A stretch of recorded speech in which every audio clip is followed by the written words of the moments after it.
राजधानी दिल्ली में अधिकारियों की ट्रांसफर पोस्टिंग से संबंधित संशोधन विधेयक को आज लोकसभा में पेश किया जा सकता है। केंद्रीय गृह मंत्री अमित शाह आज लोकसभा में इस बिल को पेश कर सकते हैं।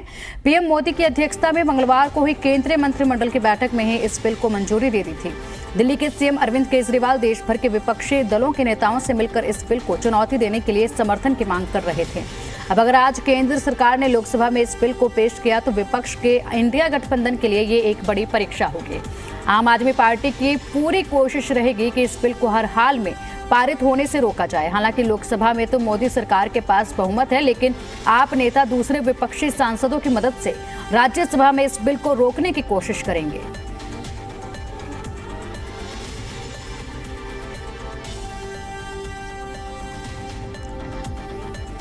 तो आज बड़ा दिन है और आज विपक्षी एकता का टेस्ट होने वाला है। संसद में विपक्षी एकता का टेस्ट होगा। आज दिल्ली सेवा बिल संसद में पेश हो सकता है और उस वक्त देखने वाली बात होगी कि विपक्ष एक साथ कितने मजबूती से खड़ा है और केजरीवाल सरकार का किस तरीके से साथ देता है।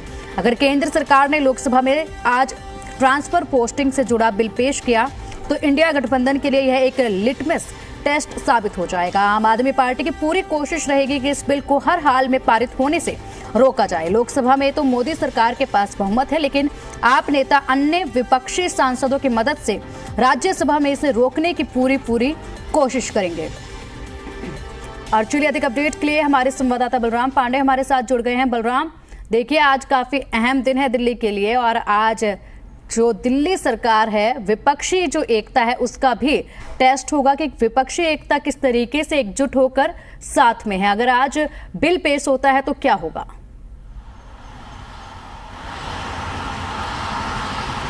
बिल्कुल, देखिए पूरी उम्मीद है कि आज देश के गृह मंत्री अमित शाह इस बिल को सदन के पटल पर रखेंगे और ये बिल सबसे पहले लोकसभा में पेश किया जाएगा। अब देखने वाली बात ये होगी कि एनडीए के जो घटक दल हैं वो किस तरीके से सरकार के साथ खड़े होते हैं और सबसे बड़ी बात ये है कि INDIA यानी इंडिया का जो एकजुटता है, जो कहा जाए एक तरीके से कि गठबंधन की मजबूती है, उसकी आज अग्नि परीक्षा होगी। क्योंकि आप देखिए कि जिस तरीके से इंडिया ने दावा किया कि सभी विपक्षी दल एकजुट हैं, तो ऐसे में जो एकजुटता का संकल्प लिया है उसकी अग्नि परीक्षा होगी। क्योंकि इस बिल को लोकसभा में भले इंडिया रोकने में नाकाम हो, लेकिन जब राज्यसभा में ये बिल लाया जाएगा तो उसे रोकने की पूरी कवायद इंडिया की तरफ से की जाएगी।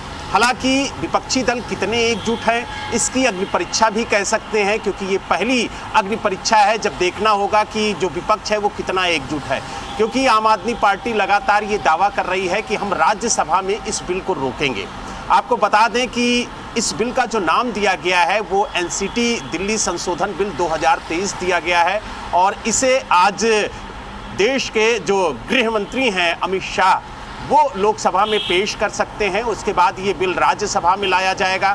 हालांकि लोकसभा में विपक्ष मजबूत नहीं है, क्योंकि यहाँ पर मजबूती के साथ भारतीय जनता पार्टी काबिज है। तो ऐसे में लोकसभा में इस बिल को पास कराने में सरकार को कोई दिक्कत नहीं होगी, लेकिन राज्यसभा में अगर विपक्ष पूरी तरह से एकजुट होता है तो कहीं ना कहीं इस बिल को पास कराने में थोड़ी बहुत दिक्कत केंद्र सरकार को हो सकती है। लेकिन अब देखने वाली बात ये होगी कि जिस तरीके से विपक्षी एकता की बात कही जा रही थी उसको लेकर के विपक्ष कितना एकजुट होता है। हालांकि इस बिल के जरिए जो दिल्ली में अधिकारियों के ट्रांसफर पोस्टिंग की प्रक्रिया है वो तय की जाएगी कि जो ट्रांसफर पोस्टिंग है वो किसके हाथ में होगी। आपको बता दें कि इसी बिल के जरिए NCC ऐसे की नियुक्ति करेगी, यानी जो national capital civil services authority है उसकी नियुक्ति इसी बिल के जरिए होगी और इस अथॉरिटी के जरिए जो भी फैसला लिया जाएगा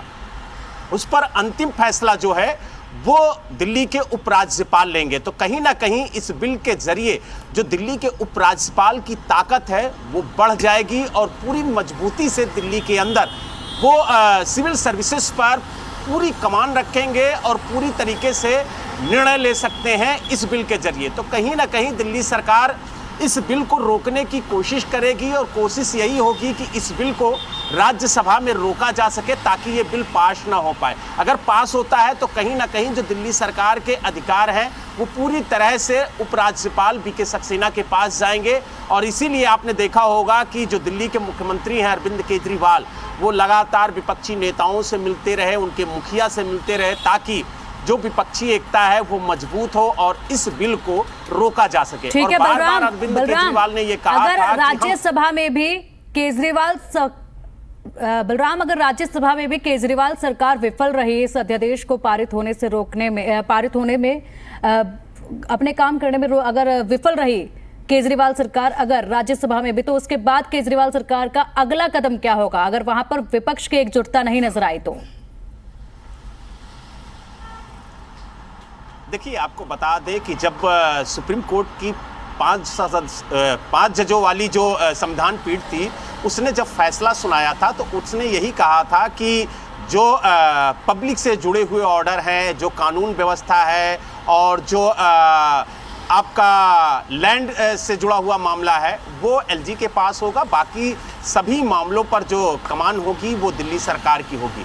लेकिन उन्होंने ये भी कहा था कि अगर कोई कानून बनाया जाता है तो उस पर ये आदेश लागू नहीं होगा। यही वजह है कि कानून का रूप देने की कोशिश अब केंद्र सरकार कर रही है। अगर कानून बन जाता है तो कहीं ना कहीं इस कानून को अमल में लाना होगा। और यही वजह है कि अगर दोनों सदनों में ये बिल पेश हो गया और बहुमत के साथ पास हो गया तो कहीं ना कहीं ये कानून बन जाएगा और कानून बनने के बाद सारी कमान जो है वो एलजी के पास होगी। तो यही वजह है कि दिल्ली सरकार भी चाह रही है कि इसको राज्यसभा में रोका जाए, लेकिन इतना आसान नहीं है इस बिल को रोकना, क्योंकि जो एनडीए के घटक दल हैं वो बीजेपी के साथ खड़े हुए हैं और अगर वो बीजेपी के पक्ष में वोट करते हैं तो कहीं ना कहीं बीजेपी मजबूत स्थिति में नजर आएगी, चाहे वो लोकसभा हो चाहे राज्यसभा हो।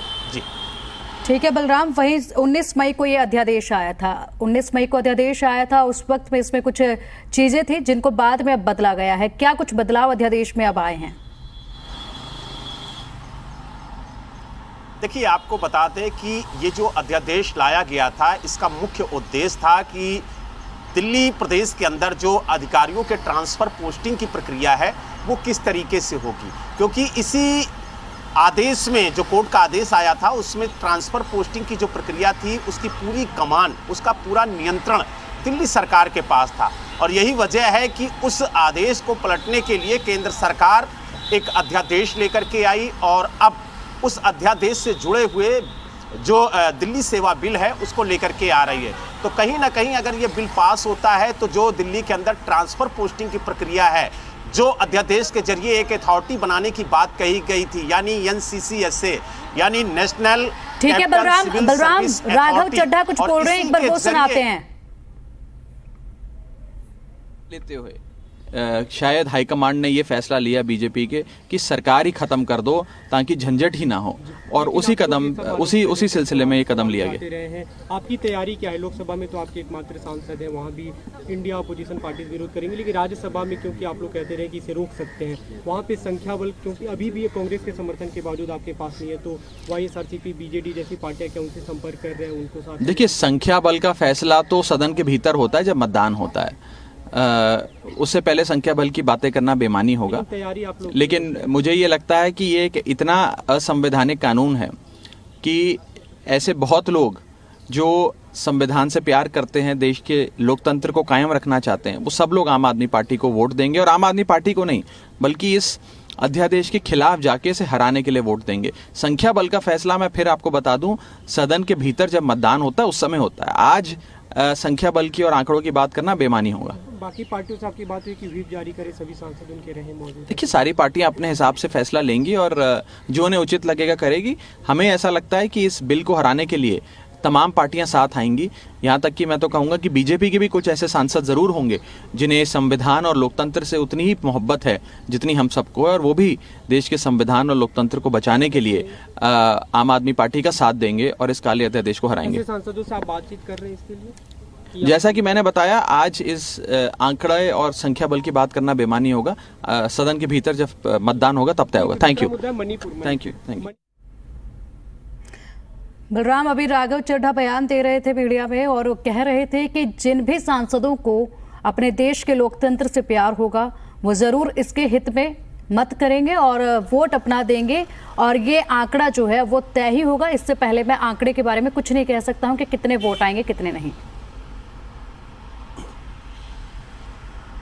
बिल्कुल, देखिए आम आदमी पार्टी हो या दिल्ली सरकार, वो बार बार यही कह रही है कि ये जो अध्यादेश लाया गया है वो दिल्ली के खिलाफ नहीं है बल्कि दिल्ली की जनता के खिलाफ है। क्योंकि अगर जनता द्वारा चुनी हुई सरकार के पास अधिकारियों का नियंत्रण नहीं होगा और अधिकारियों की जवाबदेही तय नहीं होगी तो कहीं ना कहीं जो अधिकारी हैं वो निरंकुश हो जाएंगे और वो मनमाने ढंग से काम करेंगे। यही वजह है कि दिल्ली सरकार कोर्ट गई थी और करीब कई वर्षों का लंबा सफ़र तय करने के बाद कोर्ट ने ये फैसला सुनाया था कि जो पब्लिक ऑर्डर है, जो कानून व्यवस्था है और जो लैंड से जुड़े हुए मामले हैं वो उपराज्यपाल देखेंगे। इसके अलावा जो भी मामले हैं उस पर जो नियंत्रण है वो दिल्ली सरकार का होगा। लेकिन जिस तरीके से अध्यादेश लाया गया और जिस तरीके से कानून बनाने की बात कही गई और अब स्थिति ये है कि इस बिल को दोनों सदन में पेश किया जाएगा। आज लोकसभा में जो दिल्ली सेवा बिल है वो पेश हो सकता है। तो ऐसे में अगर कानून बन गया तो कहीं ना कहीं दिल्ली सरकार जो दावा कर रही है कि जो दिल्ली के अधिकारी हैं उन पर नियंत्रण सरकार का होना चाहिए तो वो दावा विफल होगा। और यही वजह है कि अब देखने वाली बात ये होगी कि जो ये इंडिया का एक गठबंधन बना है उसमें जितने दल हैं क्या वो आम आदमी पार्टी के साथ सदन के अंदर वोटिंग के दौरान खड़े हुए नजर आते हैं। क्योंकि अरविंद केजरीवाल ने तो यहाँ तक कहा था कि जिसको लोकतंत्र और संविधान से प्यार है वो सभी इस अध्यादेश के खिलाफ वोटिंग करेंगे। और उन्होंने कहा कि भारतीय जनता पार्टी के जो सांसद हैं उनसे भी हमारी अपील है कि इस अध्यादेश के खिलाफ वो वोट करें, क्योंकि अगर देश में लोकतंत्र और संविधान बचाना है तो कहीं ना कहीं इस अध्यादेश को गिराना होगा। लेकिन अब देखने वाली बात ये होगी कि जिस तरीके से केंद्र सरकार ने नोटिस जारी कर दिया और उम्मीद है कि आज लोकसभा में जो दिल्ली सेवा बिल है वो पेश किया जा सकता है तो कहीं ना कहीं लोकसभा में तो ये बिल आसानी से पास हो जाएगा। लेकिन राज्यसभा में देखने वाली बात ये होगी कि क्या जो विपक्ष है वो एकजुट है, क्या विपक्षी दल एकजुट हो करके इस बिल के खिलाफ वोटिंग करते हैं या फिर जैसे पहले देखने को मिला कि विपक्ष में बिखराव रहा और लगातार जब सीटों का बंटवारा होता है या वोटिंग की बात होती है तो विपक्ष अलग थलग नजर आता है। तो क्या इस बार भी विपक्ष इसी तरीके से नजर आएगा या विपक्ष एकजुट होकर के एक मिसाल पेश करेगा और बताएगा कि नहीं पूरा इंडिया एक साथ है। तो अब देखने वाली बात ये होगी कि जब ये बिल सदन में पेश किया जाएगा तो किस तरीके से आम आदमी पार्टी का रिएक्शन होता है, किस तरीके से इंडिया से संबंधित जो सांसद हैं उनका रिएक्शन होता है। क्योंकि आप देखिए पूरे सदन में सिर्फ मणिपुर पर ही चर्चा हुई और मणिपुर मुद्दे को लेकर के लगातार विपक्ष सरकार को घेरता हुआ नजर आया। ऐसे में ये अध्यादेश को लेकर के जो बिल लाया जा रहा है इस पर भी विपक्ष की पूरी कोशिश होगी कि केंद्र सरकार को घेरा जाए और कहीं ना कहीं उसकी जवाबदेही तय की जाए। लेकिन अब देखने वाली बात ये होगी कि किस तरीके से ये बिल जो गृह मंत्री हैं अमित शाह वो पेश करते हैं और क्या बातें सदन के पटल पर रखते हैं, ये भी देखने वाली बात होगी। जी ठीक है, शुक्रिया बलराम आपका इन तमाम जानकारियों के लिए।